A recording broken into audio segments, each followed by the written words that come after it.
Hello guys, কেমন আছে তোমরা সবাই? আশা করবো তোমরা সবাই ভালো আছো। Welcome back to Pratima's wonder life. আজকে সন্ধ্যেবেলা থেকে ভিডিওটা স্টার্ট করছি আমি, আর একটু রেডি হয়েছি, একটু বেরাবো বলে।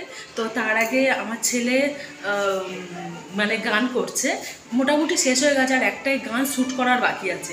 আজকে তোমাদের দেখাবো কতটা মানে কষ্ট করে গানটাকে শ্যুট করি আমি ওর। তো সেটাই তোমাদের আজকে দেখাতে চলেছি। তো ভিডিওটা তোমরা কেউ স্কিপ করো না, তোমরা দেখো ভিডিওটা, আর ভালো লাগলে লাইক কমেন্ট শেয়ার আর সাবস্ক্রাইব করে দিও। তো চলো। আচ্ছা, তোমাদের আর একটা কথা বলি, আমার ছেলেরও গানের ইউটিউব চ্যানেল আছে গানের। তো ও গানই করে, শুধু ওর গানই আছে, মানে গানের চ্যানেল গানই থাকবে, যাই হোক। তো পিয়াংশু ওয়ান্ডার ভুল বলছি, সরি পিয়াংশু মিউজিক ওয়ার্ল্ড, আমার নামের সঙ্গে আমি গুলিয়ে দিচ্ছি, যাই হোক সেসব কথা বাদ। তো পিয়াংশু মিউজিক ওয়ার্ল্ড, যারা তোমরা আমার সাবস্ক্রাইবার আছো, অনেকেই আছো গানের সঙ্গে যুক্ত, তো যারা তোমরা গান ভালোবাসো তারা অবশ্যই আমার ছেলের চ্যানেলটাকে সাবস্ক্রাইব করবে আর ভুল ত্রুটিগুলো জানাবে। এটাই হচ্ছে তোমাদের কাছে বড় শিক্ষা। তো যে বুঝতে পার, যে আমরাও বুঝতে পারবো কি ভুল করছে না করছে, কেননা তোমাদের অভিজ্ঞতা আমার ছেলের থেকে অনেক গুণে বেশি, আর আমার গানের কোনো অভিজ্ঞতা নেই। আমি গান সম্বন্ধে কিচ্ছু বুঝি না, শুধু এইটুকুনি বুঝছি যে ভালো লাগছে কি খারাপ লাগছে, এইটুকুনি, এর থেকে বেশি অভিজ্ঞতা নেই। তো তোমরা যারা সাবস্ক্রাইবার আছো তারা অবশ্যই আমার ছেলের চ্যানেলটাকে সাবস্ক্রাইব করো, ছেলের পাশেও থেকো, আর সবথেকে বড় কথা ভুলগুলো বলে দিও। তো চলো।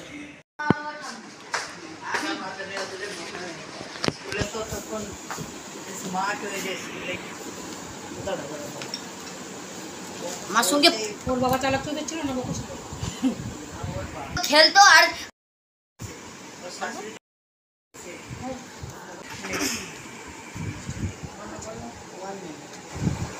তোমার নষ্ট করিস পিয়াংশু। আবার বলো, আবার ওরম করে নাও। নমস্কার, আমার নাম পিয়াংশু দা, আমার চ্যানেলের নাম পিয়াংশু। মারবো কিন্তু এইবারে। এই হাসে, আন্টিও হাসছে। আমি নামই ভুলে যাই। প্রিয়াংশুস মিউজিক ওয়ার্ল্ড। নমস্কার, আমার নাম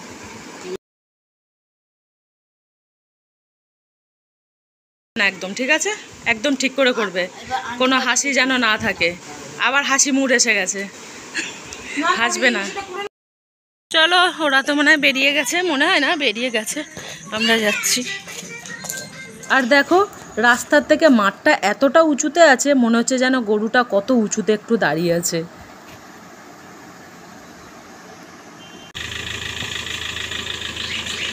আজ সানডে, তাই সন্ধ্যাবেলায় বরের সাথে আমি আর ছেলে একটু বেরিয়ে পড়লাম আউটিংয়ে।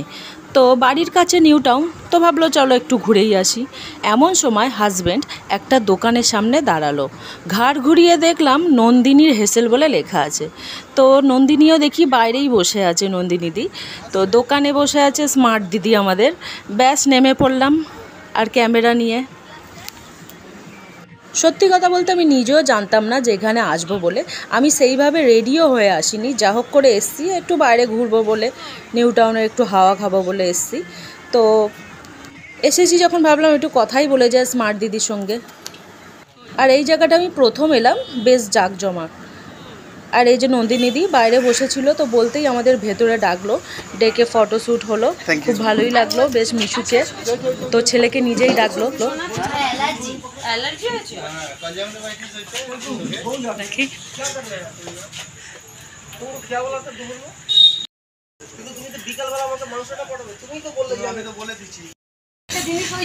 জিনিসটা তুলে নিয়ে যাও। কি গো, দেখো মনটা আমার খারাপ হয়ে গেল। নন্দিনীদি এই জায়গাটায় বলছিল যে মাটির থালায় পরিবেশন করছি এখন খাবার দাবার, তো তুমি একটু তুলে নাও। তো সেটা তুললাম, ভিডিওটা না আমি আর পাচ্ছি না, মনে ওঠেইনি ভিডিওটা।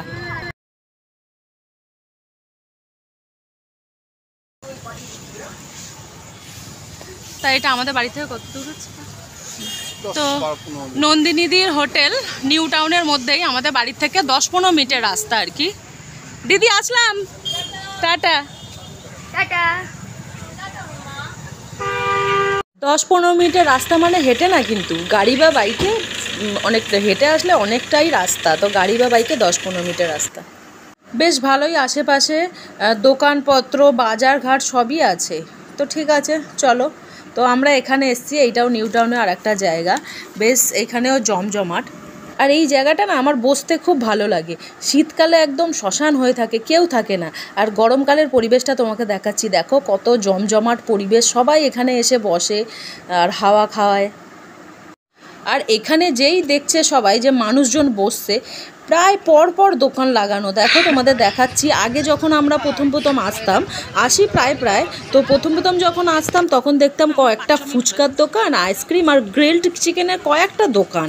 এখন একদম লাইন দিয়ে পর দোকানের মেলা বসেছে, দেখতে কিন্তু খুব ভালো লাগছে। এই যে দেখতেই আমরা যাচ্ছি। দেখো তোমরা নিউ টাউনে আর একটা ফেমাস চায়ের দোকান আছে, তবে তার ভিডিওটা আমি করতে পারলাম না, মারাত্মক ভিড়। আর একদিন সেই দোকানের ভিডিওটা আমি করব। সন্ধ্যাবেলা আসতে কিন্তু এই জায়গাটা বেশ মজা লাগে। সব থেকে বড় কথা হচ্ছে এখানে জ্যামটা একটু কম পাওয়া যায়।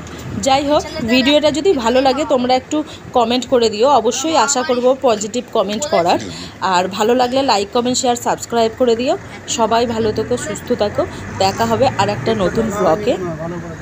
আর একটা কথা, যখন নন্দিনীদিকে আমি প্রথম দেখলাম আমি কিন্তু খুব ভয় পেয়ে গেছিলাম, আমি কিন্তু যাইনি। যদি দোকানে যাওয়াটা পছন্দ না হয়, ঢুকতে যদি না দেয়, লজ্জা লাগে। তার জন্য আমি আমার হাজব্যান্ডকে পাঠিয়েছিলাম, কেননা ও খুব মিশতে পারে মানুষের সাথে। যখন গিয়ে বললো এক্সকিউজ মি ম্যাডাম, নন্দিনীদি এমনভাবে হাসলো, মনে ভাবলাম চেনে নাকি। যাই হোক, যখন গেলাম নন্দিনীদি কিন্তু নিজেই ডেকে আমাদের ফটোশ্যুট করতে বলল। তো আমার কাছে নন্দিনীদির ব্যবহারটা খুবই ভালো লেগেছে আমার। জানি না কার কাছে কেমন, তবে আমার কাছে নন্দিনীদির ব্যবহারটা ভীষণ ভালো লেগেছে। ঠিক আছে চলো, তাহলে এখানেই শেষ করলাম। Tata, bye bye.